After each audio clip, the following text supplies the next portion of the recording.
To make bread sauce, first cut a loaf of bread into thick slices and place them on a drying rack to become stale overnight. The next day, peel and cut a white onion into quarters.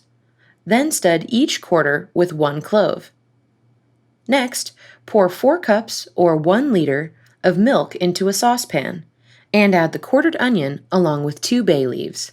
Add 1 teaspoon or 5 milliliters of white peppercorn, 2 mace blades, and 1 teaspoon or 5 milliliters of table salt, and bring the mixture to a near boil over medium heat. Remove the saucepan from the heat, cover it, and let the ingredients infuse for 1 to 2 hours. While you're waiting, break up the bread slices into small cubes, about the size of a crouton. Once the milk mixture is ready, heat it over low heat and add the bread cubes. The bread will absorb the sauce and thicken it. Cook the sauce for 15 minutes.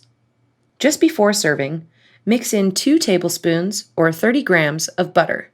Add a splash more milk or cream and sprinkle in some nutmeg if you would like.